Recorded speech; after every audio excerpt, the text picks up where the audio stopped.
Cool. Cool. So yesterday, talked to that guy for quite some time, and we texted back and forth today a little bit too. I'm just trying to find this text, his phone number, because I told him quite a few things that are pretty much directed towards you and Mom. Okay.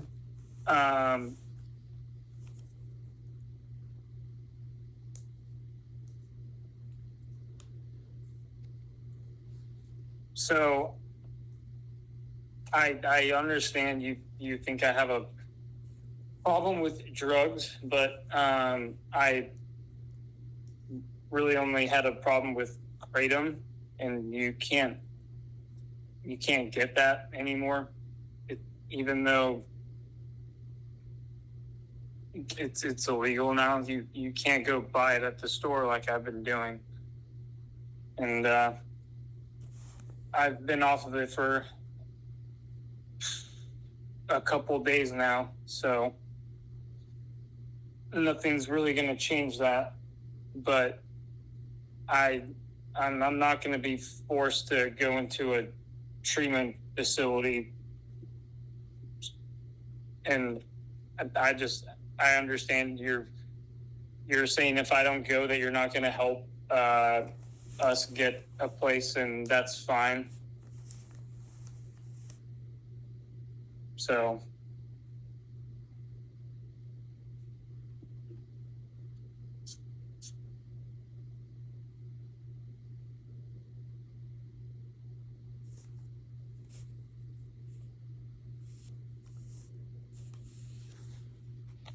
Was there anything else?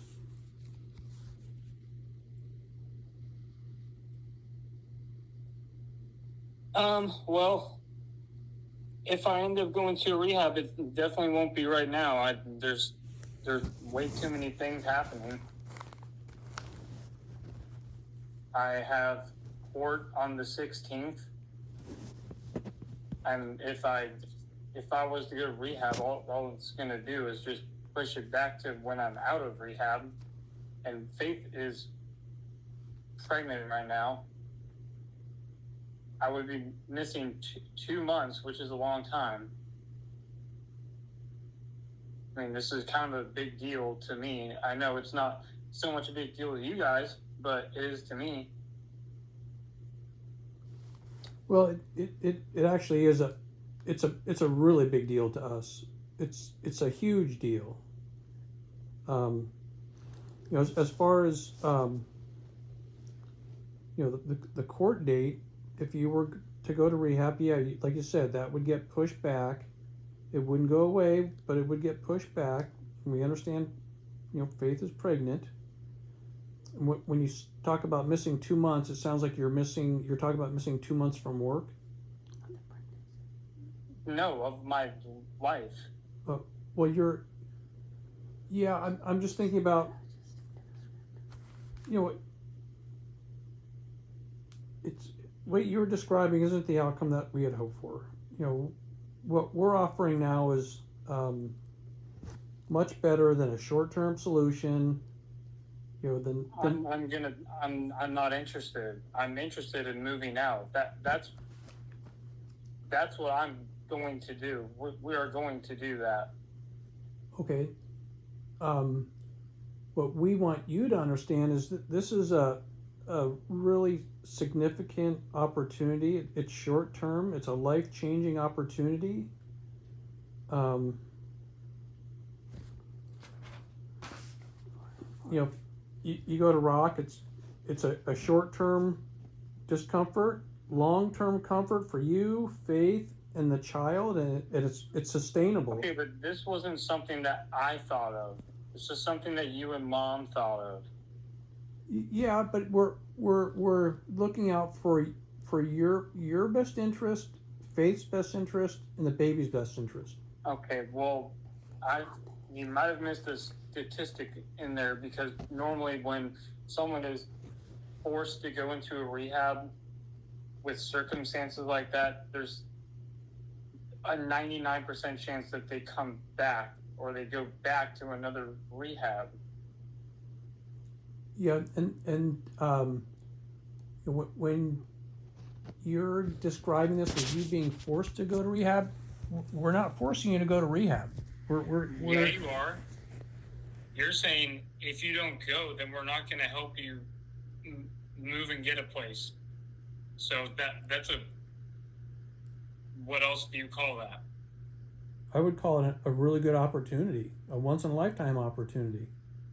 You wouldn't have to pay for any of this rehab to help you get stronger and better mentally, physically, and it's not only going to benefit you, it's going to benefit Faith and the baby. Okay. I don't agree with it on any level at all, and I don't think you or Mom would be able to help Faith the way I have the whole time we've been living there. And we're not right now. We're not talking about helping Faith. Exactly. It's always Evan. What's Evan doing?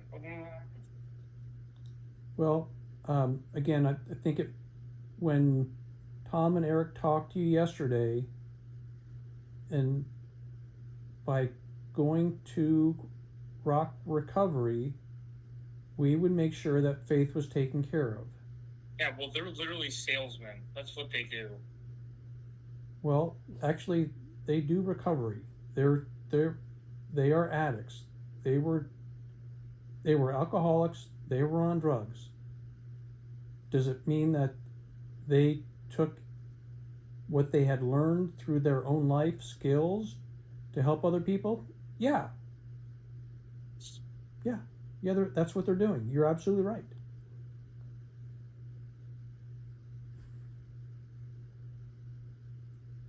Again, for you need to look at this as a once in a lifetime opportunity. And I know Eric or Tom or both said, you can do this now, and it's going to be discomforting. It's going to be a challenge, but when you go further along in life, whether it's short term, couple months, maybe a year or two, or challenging. It's been challenging trying to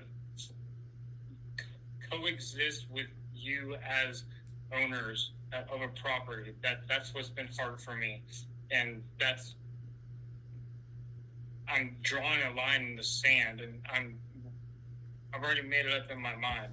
Okay. I don't care if we get your help or your blessing or not. We're moving out. Okay. Well, and I think we need space. Okay.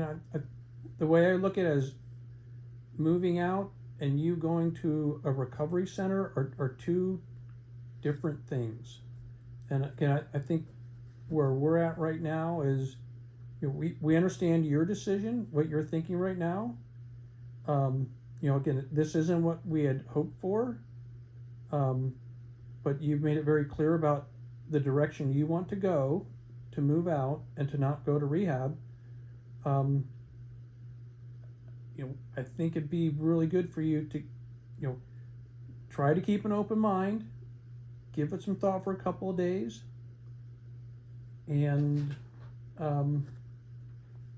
we can circle back to you on Thursday and see if anything's changed. If it hasn't, then go ahead and take a look around, see what you can find, and we can talk more on Thursday. There's nothing more to talk about. Okay, well, what I'm saying though is, maybe if you give it some more thought over a couple of days, maybe something might change from your perspective. If it doesn't, well, then it doesn't. But I just want you to know that we're still open to additional dialogue around this and regrouping on Thursday.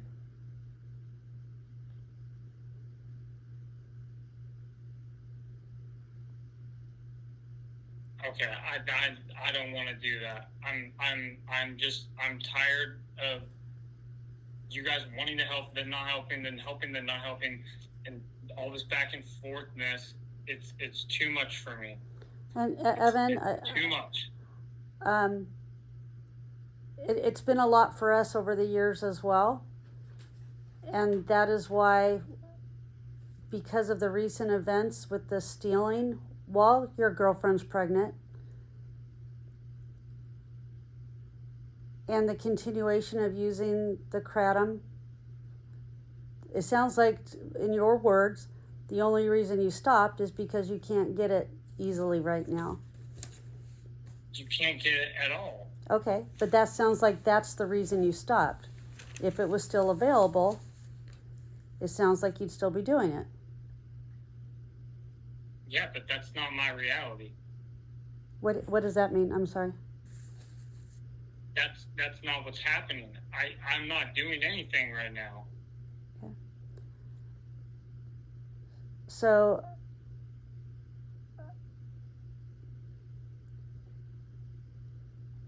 I'm also here too, by the way. Yeah. I figured you were. I'm more like, Evan and I kind of talked about it, and he does help a lot when it comes to like taking me to appointments, picking me up from work.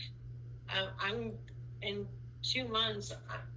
There's going to be a time where I can't even be riding.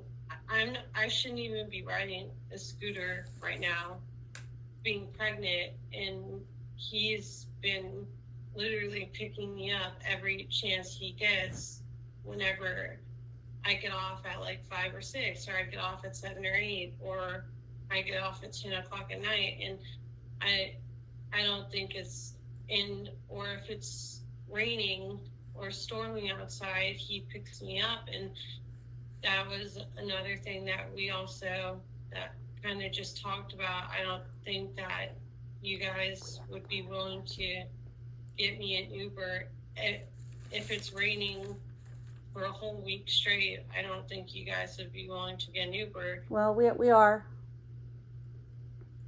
We would be. We would be. We're willing to pay all the expenses of the townhouse, food if you need it, Ubering for you to get to appointments, Ubering for you to go to work. We're fully committed to this. I guess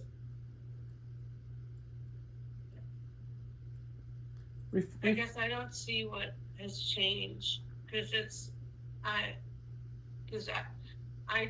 feel like it is a good opportunity, but it's just you guys. I don't see this happening at all, because you guys haven't helped Faith really. You did help her with her DUI stuff and some tax stuff, but other than that, I mean. Evan, I don't really think you want to get into the weeds on how we've helped and how we haven't. I don't think that's a healthy path for this conversation. If you want to really give that some thought and think back of everything that's happened over the year and a half before you make that comment. I didn't see it the whole year and a half. But well, probably the past 3 months, it's like you've almost like disowned Faith. Well, maybe you're not there when I've spent. Like I said, sitting here and going tit for tat isn't going to solve anything. Faith, no, I'm doing it. I am going to solve it, because this is what I feel and this is what I've seen. And I think you don't like Faith. I don't think you have since day one. I think that's what I think. And I think you've had it out for her. And I definitely don't think you were happy at all when she told you she was pregnant. I was very surprised. I do like Faith. Yeah, you think? Your fucking reaction was terrible. Yes, I just said that, and we've gone through this before. When you told me... there were some pretty harsh words. And then you still continued to say harsh things that just come out. Okay. directed at Faith. Okay. So again, rehashing those things isn't going to solve anything. We could go tit for tat of things that Faith has shared with me. She's mad at you, whatever. That's not solving anything. No, I'm just letting you know. Oh, okay. And I've you've been my number one stressor. Okay. And this is why this is my decision. And we are leaving. And I don't want anything to do with you guys for quite some time. You know, I think that's the best option you know, we can do. Okay, so that is one option. I don't know if it's the best option, but I think that the two of you need to reflect on what has happened recently between the two of you. What has happened recently over the last several weeks and months? And what is the root cause of what has happened between the two of you? Keep me and Mom out of it. But I see that. Right, well, maybe you don't understand how close we are and how often we talk. Well, I don't understand that, but what I do understand and see is the ups and downs that the two of you have emotionally, and your small circle of people and support. I really think that the two of you need to give that more thought. And whether you're renting a townhouse from us or living on your own, what does that look like for the two of you? What is going to be different when the two of you are in a different living space? You and Mom won't be in our life. That's the difference. Okay, that's a very good possibility. But what about the other things that are influencing what you're doing and how you're treating each other? And I'm not looking for an answer. I need the two of you to think about that, muse over it. And again, like I said, beginning of the call, the two of you need to talk more. If you would like to get back together with us after you have some more discussions and think more, if your decision is the same as what you're thinking right now, well, then that's what we'll go with. Okay. But know that Faith would be 100% taken care of while you are gone. And if you don't feel like that is something that would happen, Faith, I don't know if you would want to go back to an inpatient place and finish your recovery, and if you would feel more comfortable doing that. It's not on anything. I'm not talking about drugs, Evan. I'm just talking about in general.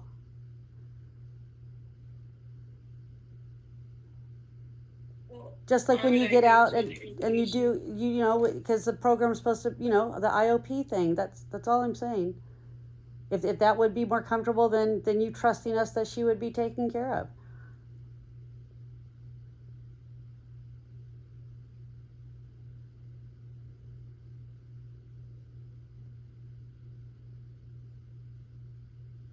And I'm going to go back to something you said earlier on about maybe this isn't a time where you could go to rehab. This offer from us to support you in Faith by you going to rehab now, it's not out there indefinite. So don't think you can come back to us and say, okay, I'm ready. That's not part of this offer. Okay.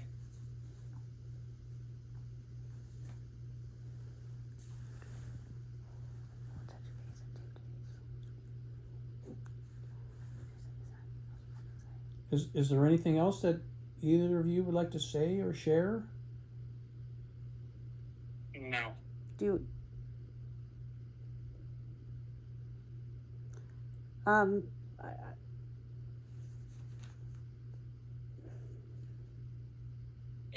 I guess it's just hard to trust that you guys, on my end, it's hard to trust that when you guys say that, you'll help with, you'll help me go to like work or appointments. It's hard to trust that when you've gone back on your word several times on saying you don't want any part in helping us with stuff, and then you change your mind. It's like, hey, do you want us to bring food? What can we do to help you? And then it's like, never mind, we don't want to help you guys with anything anymore. So it's really hard to just put a leap of faith and be like, okay, Evan, you go ahead and go.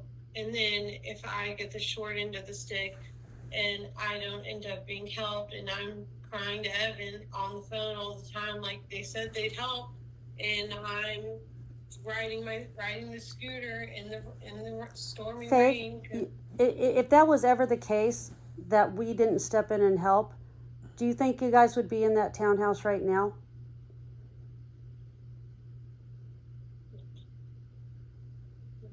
It's not what she asked.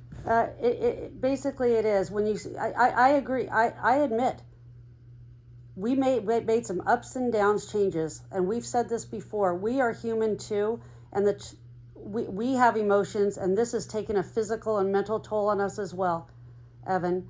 This hasn't been a year and a half. This has been 12 years of ups and downs and cycles and crisis, intervention, calm, crisis, intervention, calm, and the cycle goes round and round. Did we say yes 2 weeks ago after you stole while Faith was pregnant and she called us? Just as when she was having seizures, you called us and we stayed with Faith for 36 hours in the hospital?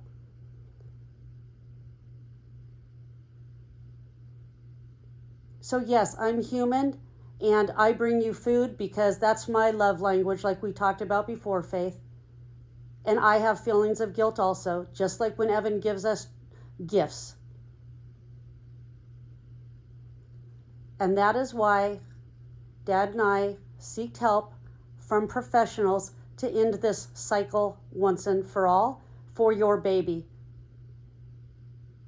For your baby. Because contrary to what you two believe, I care deeply about that baby. It's hard. Is it difficult for me to jump up with joy while I know that you're still doing drugs, while I know you're spending money on things that could go towards saving for the baby or saving to move out on your own? It's difficult. Yet we still invite you to our home. We are giving you the biggest opportunity of your life for you and your upcoming family. It will never be easier for you to do this than it is now.